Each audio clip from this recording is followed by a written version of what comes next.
Hi friends, ಎಲ್ಲರಿಗೂ ಸ್ವಾಗತ ಸುಸ್ವಾಗತ. ಫ್ರೆಂಡ್ಸ್, ಇದು ನನ್ನ ಮೊದಲನೇ ವಿಡಿಯೋ ಆಗಿರುತ್ತೆ.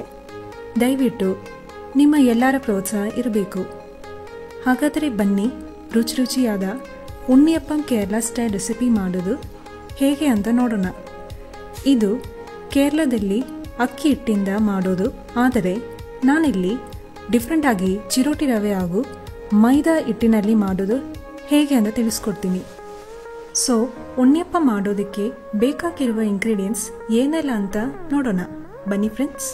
ಅರ್ಧ kg ಅಷ್ಟು ಬೆಲ್ಲ ತಗೊಂಡಿದ್ದೀನಿ, 1/4 kg ಅಷ್ಟು ಮೈದಾ, 1/4 kg ಅಷ್ಟು ಚಿರೋಟಿ ರವೆ, ಸ್ವಲ್ಪ ಸಣ್ಣಗೆ ಹೆಚ್ಚಿರೋ ಕೊಬ್ಬರಿ, ಸ್ವಲ್ಪ ಅಕ್ಕಿ ಹಿಟ್ಟು, 1-2 ಸ್ಪೂನ್ ಕರಿ ಎಳ್ಳು, 1 ಸ್ಪೂನ್ ತುಪ್ಪ, 1 ಸ್ಪೂನ್ ಏಲಕ್ಕಿ ಪುಡಿ. ಇಲ್ಲಿ ನಾನು ಪಚ್ಚೆ ಬಾಳೆಹಣ್ಣು ತಗೊಂಡಿದ್ದೀನಿ, ಆದರೆ ಇದಕ್ಕೆ ಪೂಜೆ ಬಾಳೆಹಣ್ಣು ಉಪಯೋಗಿಸಿದರೆ ಬಹಳ ಚೆನ್ನಾಗಿರುತ್ತೆ. ಹಾಗಾದರೆ ಬನ್ನಿ ಫ್ರೆಂಡ್ಸ್, ಉಣ್ಣಿಯಪ್ಪ ಮಾಡೋದು ಹೇಗೆ ಅಂತ ನೋಡೋಣ. ಮೊದಲಿಗೆ ಒಂದು ಪ್ಯಾನಿಗೆ ಬೆಲ್ಲ ಹಾಕಿ 2 ಕಪ್ ಅಷ್ಟು ನೀರು ಹಾಕಿ ಇದನ್ನು ಸ್ಟವ್ ಮೇಲೆ ಇಟ್ಟು ಬೆಲ್ಲ ಕರಗಲು ಬಿಡೋಣ.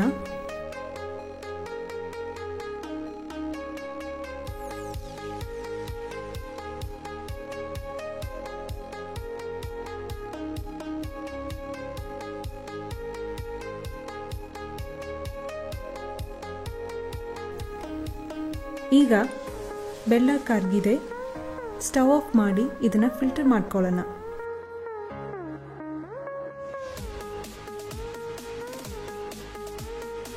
ಆಮೇಲೆ ಬೆಲ್ಲವನ್ನು ಸ್ವಲ್ಪ ಹೊತ್ತು ತಣ್ಣಗಾಗೋದಕ್ಕೆ ಬಿಡೋಣ. ಈಗ ಒಂದು ಪ್ಯಾನ್ ಸ್ಟವ್ ಮೇಲೆ ಇಟ್ಕೊಂಡು ಅದು ಸ್ವಲ್ಪ ಬಿಸಿ ಆದಮೇಲೆ ತುಪ್ಪ ಹಾಕ್ಕೊಳ್ಳೋಣ.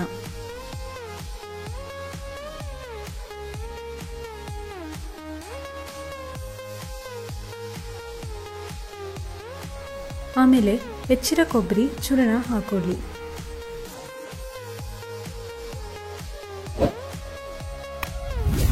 ಚೆನ್ನಾಗಿ ಮಿಕ್ಸ್ ಮಾಡಿ ಅದು ಸ್ವಲ್ಪ ಬ್ರೌನಿಶ್ ಆಗೋ ತನಕ ಆಡಿಸಿ. ಈಗ ಸ್ವಲ್ಪ ಕರಿ ಎಳ್ಳು ಹಾಕ್ಕೊಳ್ಳೋಣ. ಎಲ್ಲವನ್ನು ಚೆನ್ನಾಗಿ ಕಲಸಿ ಸ್ಟವ್ ಆಫ್ ಮಾಡ್ಕೊಳ್ಳಿ. ಈಗ ಬೆಲ್ಲ ತಣ್ಣಗಾಗಿದೆ, ಇದಕ್ಕೆ ನಾವು ಚಿರೋಟಿ ರವೆ ಹಾಕ್ಕೊಳ್ಳೋಣ. ಸ್ವಲ್ಪ ಹಾಕ್ಕೊಳ್ಳೋಣ. ಚೆನ್ನಾಗಿ ಕಲಿಸ್ಕೊಂಡು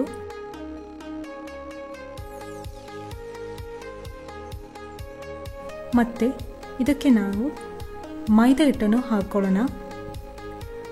ಮೈದಾ ಹಿಟ್ಟು ಹಾಕುವಾಗ ನೀವು ಗಮನಿಸಬೇಕು ಏನಂದರೆ ಮೈದಾ ಹಿಟ್ಟನ್ನು ಸ್ವಲ್ಪ ಹಾಕ್ಕೊಂಡು ಕಲಿಸ್ಕೋಬೇಕಾಗುತ್ತೆ, ಇಲ್ಲಾಂದರೆ ಅದು ಗಂಟು ಆಗೋ ಸಾಧ್ಯತೆ ಇರುತ್ತೆ. ನಾನು ಮೈದಾ ಹಿಟ್ಟನ್ನು ಸಂಪೂರ್ಣವಾಗಿ ಹಾಕ್ಕೊಂಡಿದ್ದೀನಿ. ಈಗ ಚೆನ್ನಾಗಿ ಇದನ್ನು ಕಲಿಸ್ಕೊಳ್ಳೋಣ. ಇದಕ್ಕೆ ಈಗ ನಾವು ಸ್ವಲ್ಪ ಅಕ್ಕಿ ಹಿಟ್ಟನ್ನು ಹಾಕ್ಕೊಳ್ಳೋಣ. ಇದು ಈಗ ರೆಡಿಯಾಗಿದೆ. ನಾವೀಗ ಸ್ವಲ್ಪ ಏಲಕ್ಕಿ ಪುಡಿ ಹಾಕ್ಕೊಳ್ಳೋಣ. ಚೆನ್ನಾಗಿ ಮಿಕ್ಸ್ ಮಾಡಿ ಈಗ ಹುರಿದಿಟ್ಟಿರೋ ಕೊಬ್ಬರಿ ಚೂರು, ಕರಿ ಎಳ್ಳು ಇದಕ್ಕೆ ಹಾಕ್ಕೊಂಡು ಎಲ್ಲ ಮಿಕ್ಸ್ ಮಾಡ್ಕೊಳ್ಳೋಣ.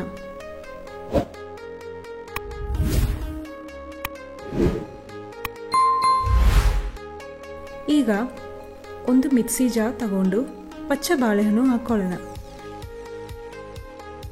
ನಾನು ಆಗಲೇ ಹೇಳಿದಾಗೆ ನೀವು ಇದಕ್ಕೆ ಪೂಜೆ ಬಾಳೆಹಣ್ಣು ಹಾಕ್ಕೊಂಡಿದ್ರೆ ಚೆನ್ನಾಗಿರುತ್ತೆ. ಈ ಥರ ಮಿಕ್ಸಿಯಲ್ಲಿ ರುಬ್ಕೊಂಡು ಇದನ್ನು ಸಹ ಇದರೊಳಗೆ ಹಾಕ್ಕೊಂಡು ಚೆನ್ನಾಗಿ ಕಲಿಸ್ಕೊಳ್ಳಿ. ಈಗ ಇದು ರೆಡಿಯಾಗಿದೆ. ಇದನ್ನು ನೀವು 4 ಗಂಟೆಗಳ ಕಾಲ ರೆಸ್ಟಿಗಿಡಿ. 4 ಗಂಟೆ ನಂತರ ಇದನ್ನು ತೆಗೆದು ಚೆನ್ನಾಗಿ ಕಲಸಿ.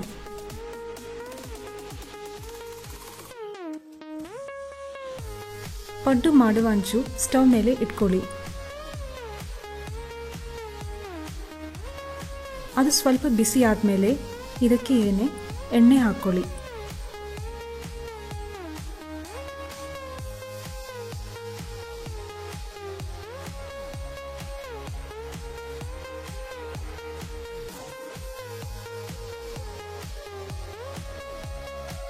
ಈಗ ಎಣ್ಣೆ ಬಿಸಿಯಾಗಿದೆ.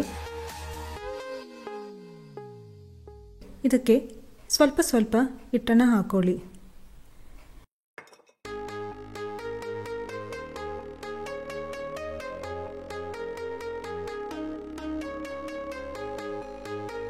ಇದು ಒಂದು ಕಡೆ ಬೆಂದಾದ್ಮೇಲೆ ಎಲ್ಲವನ್ನ ಒಂದೊಂದಾಗಿ ಮತ್ತೊಂದು ಕಡೆ ತಿರುಗಿಸ್ಕೊಳ್ಳಿ. ಆಗ ಎಲ್ಲ ಚೆನ್ನಾಗಿ ಬೇಯುತ್ತೆ.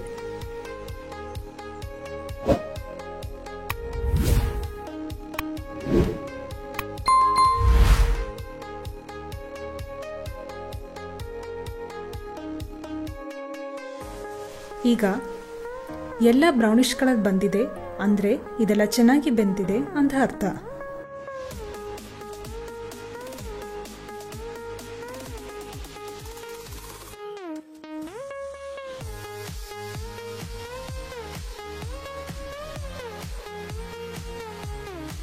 ಸೊ ನಾವು ಈಗ ಇದನ್ನು ಸರ್ವಿಂಗ್ ಪ್ಲೇಟಿಗೆ ಶಿಫ್ಟ್ ಮಾಡ್ಕೊಳ್ಳೋಣ.